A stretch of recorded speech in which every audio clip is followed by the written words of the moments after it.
મને 24 વર્ષની ઉંમરે સરકારી નોકરી મળી ગઈ હતી। મારી ખુશીની કોઈ સીમા નહોતી, કારણ કે સરકારી પરીક્ષા પાસ કરવી એટલી સરળ નથી। મારી પોસ્ટિંગ ઘરથી દૂર એક ગામમાં થઈ હતી અને મને ધીમે ધીમે કામમાં મન લાગી ગયું। હું રાત્રે ખૂબ જ એકલતા અનુભવતી હતી। વર્ષો વીતી ગયા અને મારા માતા પિતા અને મારા પિતા મારા લગ્નની ચિંતા કરવા લાગ્યા, પરંતુ હું લગ્ન કરવા માંગતી ન હતી, કારણ કે હું આ નોકરી ક્યારેય છોડી શકતી નહીં। અને પછી મને એ જ ગામમાં એક ઘરેથી મારું માંગવું આવ્યું। છોકરો આર્મીમાં હતો અને 3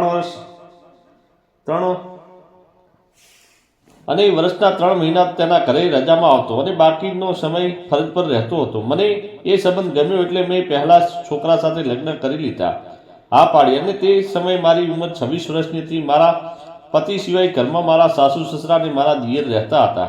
મારા દિયર પિતા સાથે ખેતર સંભાળતા હતા। મારા પતિ તેમના કામમાંથી અમને પૈસા મોકલતા હતા અને તેઓ વર્ષના 3 મહિના ઘરે પસાર કરતા હતા। પછી તે 15 દિવસ મારી સાથે રહ્યા, પણ પછી તેમને ડ્યુટી જોઈન કરવાની હતી એટલે તે ત્યાંથી નીકળી ગયા અને મને તેમના વિના ગમતું નહીં। રાત્રે પતિ માટે તડપતી રહેતી। હું તેની સાથે ફોન પર જ વાત કરી શકતી હતી। મારા દિયર ક્યારેય મારા રૂમમાં આવીને મારી સાથે વાત કરતા। તેઓ મારા જેટલી જ ઉંમરના હતા। ધીરે ધીરે હું મારા દિયરને પસંદ કરવા લાગી, કારણ કે તે મને મારા પતિ કરતાં વધુ સમય આપતા હતા। તે હંમેશા મને હસાવતા હતા। આ મારા સાસુએ બિલકુલ પસંદ નહોતું કે દિયર મારા રૂમમાં સમય વિતાવે છે। આ કારણે તે મને ટોણા મારતી હતી, પણ મેં તેમની પરવા ન કરી, કારણ કે આખરે હું પણ એક સ્ત્રી છું। હું આ રીતે ક્યાં સુધી જીવન જીવી શકીશ? અને મારા દિયર સાથે મારા કોઈ ખોટા સંબંધ નથી। તેને એક દોસ્ત માનું છું। જ્યારે મારા પતિ 6 મહિના પછી ઘરે આવ્યા ત્યારે મારા સાસુએ મારા પતિના કાન ભર્યા। મને ખબર નથી કે શું તેમને ઉલટું સીધું કહ્યું કે મારા પતિએ મને ફટકારી। મેં કહ્યું, તમે જાઓ એટલે હું વિજય સાથે વાત કરી શકું, પણ અમારી વચ્ચે કોઈ એવું નથી। પરંતુ મારા પતિએ તેની માતા સાથે મળીને મારા દિયરના લગ્ન નક્કી કરાવી દીધા। હવે મારા દિયરની પત્ની સાથે સમય વિતાવવાનું શરૂ કર્યું, તેથી હું ફરીથી એકલી થઈ ગઈ। પછી મેં કેટલાક બાળકોને ટ્યુશન આપવાનું શરૂ કર્યું, જેમાં મારો સમય પસાર થતો હતો। અને જ્યારે પણ મને સમય મળતો ત્યારે હું મારા પતિ સાથે ફોન પર વાત કરતી હતી। મારા લગ્નને 8 વર્ષ થઈ ગયા હતા। હું ગર્ભવતી થઈ શકી નહીં અને એ 8 વર્ષમાં એટલા ટોણા સાંભળ્યા કે મારી આંખમાં આંસુ આવી જતા।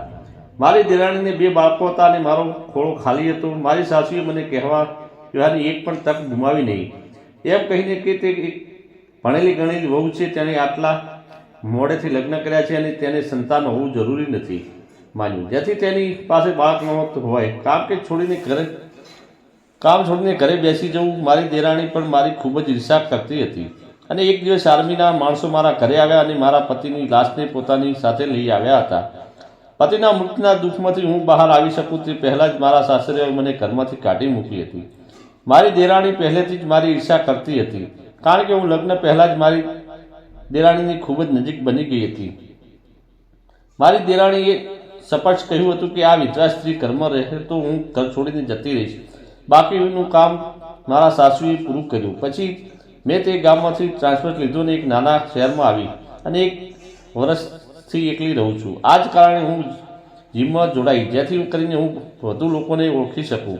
મારી શાળાની રજાઓ આવી ગઈ હતી, તેથી મેં મારા ભાઈ અને ભાભી પાસે જવાનું પસંદ વિચાર્યું।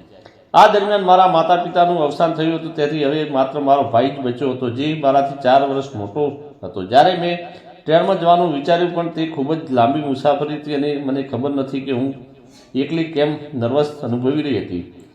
એક 40 વર્ષનો માણસ આવીને મારી બાજુની સીટ પર બેઠો। તે વારંવાર મારી સામે જોઈ રહ્યો હતો। મારી પાણીની બોટલ ખાલી થઈ ગઈ હતી, તેથી મેં વિચાર્યું કે હું આગલા સ્ટેશન પર ઉતરી જઈશ અને પાણી ભરીશ, પરંતુ જેવી હું આગલા સ્ટેશન પર પહોંચી તે વ્યક્તિએ મારી પાસેથી મારી બોટલ છીનવી લીધી અને કહ્યું, હું ભરી લાવું છું। તેના કાર્યથી હું ખૂબ ડરી ગઈ હતી। મને લાગ્યું કે આ માણસ ચોર હોઈ શકે છે, પરંતુ તે ટ્રેન ઉપડે તે પહેલાં જ તે મારી પાસે આવ્યો અને મને પાણીની બોટલ આપી અને ખાવા પણ લાગ્યો હતો। અજાણ્યા વ્યક્તિના હાથનું ખાવું મન ન થયું, પણ જ્યારે તેણે ખાવાનું શરૂ કર્યું ત્યારે મેં હિંમત ભેગી કરી અને ખાવાનું શરૂ કર્યું। મને ખૂબ ભૂખ લાગી હતી। ઘરેથી લાવેલું ભોજન પણ સમય પહેલાં પૂરું થઈ ગયું હતું। રાત્રે સૂવાનો સમય થયો ત્યારે મારે ઉપરના ટબ પર સૂવું પડ્યું। તે માણસે કહ્યું, મેડમ, મારી સીટ નીચે છે તો તમે આના પર સૂઈ જાઓ, હું ઉપર જઈને સૂઈ જઈશ. મને ખબર નથી કે કોઈ અજાણી વ્યક્તિ મને આટલી બધી મદદ કેમ કરી રહી છે, પણ તેની સામે જોઈને મને લાગ્યું કે જો મને જીવવા માટેનો થોડો સહારો હતો તો હું આટલી ગભરાઈને એકલી મુસાફરી કરવાને બદલે ટ્રેનની મજા માણી શકાત. બીજા દિવસે જ્યારે હું ભાઈ અને ભાભીના ઘરે પહોંચી ત્યારે તેમનું મારા પ્રત્યેનું વર્તન ખરાબ નહોતું. મારી ભાભીએ જે કહ્યું તેના પરથી મને લાગ્યું કે તે મારા આવવાથી ખુશ નથી, કારણ કે હું એક વિધવા છું અને એક વેરાગણ સ્ત્રી પણ તેના બાળકોને મારી સાથે રહેવા દેતી નથી. એક દિવસ ભાભીએ કહ્યું કે તારા આવવાથી બાળકો ભણતા નથી અને આખો દિવસ તારી સાથે વાતો કરે છે અને તોફાન કરે છે. એક દિવસ ભાઈ અને ભાભીએ મને સીધું કહ્યું કે તારી જાતને જુઓ, હવે તારા માતા અને પિતા નથી. હું તેની સાથે થોડા દિવસો માટે રહેવા આવી હતી, કાયમ માટે નહીં, અને હું મારું કામ જાતે કરું છું અને તેમના પૈસાથી આ ખાતી નથી. પછી મને ખબર નથી કે તે મને આ બધી વાતો કેમ કહેતા હતા. હું આખું વેકેશન ગાળવા આવી હતી, પણ હું જલ્દી મારી વસ્તુઓ પેક કરીને ત્યાંથી નીકળી ગઈ, કારણ કે હું તેમના ટોણાથી નારાજ હતી. એક રાત્રે ઘરે આવ્યા પછી હું સૂઈ રહી હતી ત્યારે ઘરની અંદરથી અવાજ આવવા લાગ્યો, જેના કારણે હું જાગી ગઈ. હું ખૂબ ચિંતિત હતી કે અવાજ ક્યાંથી આવી રહ્યો છે. જ્યારે હું ઊભી થઈ અને ડ્રોઈંગ રૂમની લાઇટ ચાલુ કરી ત્યારે મારી આંખો આશ્ચર્યથી પહોળી થઈ ગઈ. માસ્ક પહેરેલા બે માણસો મારા ઘરની અંદર હતા. તેઓ ચોર હોવા જોઈએ, તેથી તેઓએ તેમના ચહેરા પર ઢાંક્યા છે. શું કરવું તે મને સમજાતું નહોતું, તેથી મેં બૂમ પાડવાનું વિચાર્યું, પરંતુ એક શબ્દ બોલું તે પહેલાં જ બંને જણે મારી નજીક આવ્યા અને મને પકડી લીધી અને મારા મુખ પર હાથ મૂક્યો. મારું હૃદય ખૂબ જ ઝડપથી ધબકવા લાગ્યું. હું એકલી વિધવા બે માણસથી ઘેરાયેલી હતી. મેં શું કરવું હશે? બંનેએ પોતાના માસ્ક હટાવ્યા ત્યારે એવું લાગતું હતું કે જાણે મારા માથા પર આકાશ આવી ગયું અને પગ નીચેથી જમીન નીકળી ગઈ. એક જીમનો વ્યક્તિ હતો અને બીજો ટ્રેનવાળો હતો.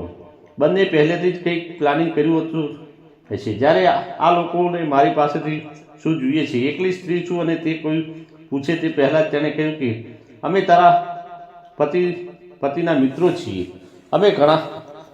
અમે બધા સાથે મળીને સેનામાં કામ કરતા હતા. અમે અહીં કોઈ હેતુથી આવ્યા છીએ, પરંતુ તમે ચિંતા કરશો નહીં, અમે તમને કોઈ નુકસાન નહીં થવા દઈએ. તેઓએ મને ચા બનાવવાનું કહ્યું. મારા પતિનું નામ સાંભળીને હું શાંત થઈ ગઈ અને ચા બનાવવા રસોડામાં ગઈ. રાતના 2 વાગ્યા હતા. આખરે આ લોકો સાચું બોલે છે કે ખોટું, આ વિચારની હું ધ્રુજતી હતી. આ લોકોએ રાત્રે 2 વાગે ચોરીની જેમ મારા રૂમમાં કેમ આવ્યા? ભલે તે જાણે છે હું વિધવા છું. હું ડરને કારણે ખરાબ રીતે ધ્રુજી રહી હતી. મેં ડર ખોલ્યો અને મારી જાત પર પાણી રેડવાનું શરૂ કર્યું. ચા તૈયાર થઈ એટલે હું ચા લઈને રૂમમાં પહોંચી. મારી સાડી પાણીથી ભીની થઈ ગઈ હતી. જ્યારે મેં બંનેને ચા આપી ત્યારે તેઓ મારી સામે જોઈ રહ્યા હતા અને મારા ભીના શરીરને તાકી રહ્યા હતા. ગભરાટના કારણે મેં મારા કપડાં બદલ્યા ન હતા અને જ્યારે હું બદલી રહી હતી ત્યારે તેઓ મારા બેડરૂમમાં બેઠા હતા. બંને ચા પીધી અને કહ્યું કે મૃત્યુ પહેલાં તારા પતિએ અમને તારી સંભાળ રાખવાનું વચન આપ્યું હતું. તે અમને ખૂબ જ પ્રેમ કરતો હતો. અમે તારા વિશે કહેતા હતો. તારા પતિની છેલ્લી ઈચ્છા હતી કે અમે બંને તારી સાથે લગ્ન કરીએ. આ સાંભળીને મારું માથું મૂંઝાઈ ગયું. શું કહે છે? મારે 2 લોકો સાથે લગ્ન કરવા જોઈએ? મારા પતિની આ છેલ્લી ઈચ્છા છે. તેણે આવી ઈચ્છા કેવી રીતે પૂરી કરવી? મને એ પણ ખબર નથી કે આ લોકો મારા પતિના મિત્રો છે કે નહીં, કારણ કે તેણે ક્યારેય આ બંનેનો ઉલ્લેખ કર્યો નથી. હું બેઠી અને તેને પૂછ્યું કે હું 2 લોકો સાથે કેવી રીતે લગ્ન કરી શકું? તેણે કહ્યું કે આ તો અમે વિચારી રહ્યા હતા. અમે 1 વર્ષથી તારી પાસે આવ્યા નથી, પરંતુ તારા પતિની છેલ્લી ઈચ્છા અમને અંદરથી ઉઠાવી રહી હતી. આ કારણોસર અમે બંને નક્કી કર્યું છે કે અમે તમારી સાથે લગ્ન કરીશું, જેથી તેની આત્માને શાંતિ મળે. હું સમજી શકતી નહોતી કે શું કરવું, પરંતુ મારા પતિનું અવસાન થતાં જ મારા સાસરીએ મને કાઢી મૂકી હતી. મારા ભાઈ અને ભાભી પણ હું તેમની સામે જાઉં એનું ઈચ્છતો હતો.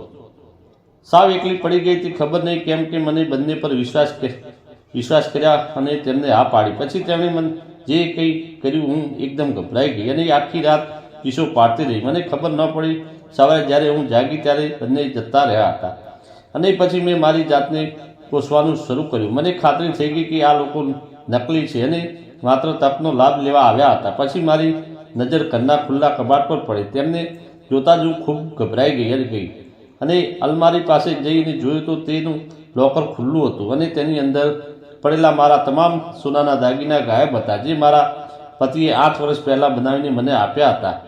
જ્યારે મારી સાસુએ મને ઘરની બહાર કાઢી મૂકી ત્યારે તે ઘરેણા પાછા માંગતી હતી, પરંતુ મેં તેને આપવાનો સપટ ઇનકાર કર્યો હતો, કારણ કે મારા પતિએ મને તે દાગીના આપ્યા હતા. મારી આંખોમાં આંસુ હતા. હવે હું પોલીસ પાસે પણ જઈ શકતી ન હતી. શું રિપોર્ટ નોંધાવું તેનાથી મારી બદનામી થશે? તે બંને મને લૂંટીને ચાલ્યા ગયા. પછી મને ફોન આવ્યો. કોલર આઈડીનું તેનું નામ જોયું ને હું ડરી ગઈ. ધ્રુજતા અવાજે મેં ફોન ઉપાડ્યો ત્યારે મારો શ્વાસ ઝડપથી ચાલી રહ્યો હતો. સામેવાળી વ્યક્તિ હસી હસીને બોલ્યો કે ઠંડક મારા હૃદય સુધી પહોંચી છે. હું સમજી ગઈ કે તેણે તે 2 માણસોને મારી પાસે મોકલ્યા હતા, જેથી તે ઘરેણાં ચોરી શકે. એવું લાગતું હતું કે મારી સાથે કોઈ ગંદી મજાક થઈ છે. પરંતુ લગભગ 6 મહિના પછી કોઈએ મારા ડોરબેલ વગાડ્યો. મેં દરવાજો ખોલ્યો તો સામે મારા દિયર ઊભા હતા. મેં કહ્યું, હવે તું મારી પાસે શું લેવા આવ્યો છે? પછી તેણે મારા બધા દાગીના મને પરત કરી દીધા. મારા દિયર આવીને કહ્યું, ભાભી, મારી માતા અને મારી પત્નીએ તમારા ઘરેણાં લેવા માટે આખો ગંદો ખેલ રચ્યો હતો, પરંતુ જેનું પરિણામ હંમેશા ખરાબ જ આવે છે. દાગીનાની ચોરી પછી જ મારી માતા બીમાર પડી અને મૃત્યુ પામી. મેં મારી પત્નીને છૂટાછેડા આપી દીધા છે. મેં હમણાં જ છૂટાછેડા લીધા છે અને હું ઈચ્છું છું કે તમે મારી સાથે લગ્ન કરો.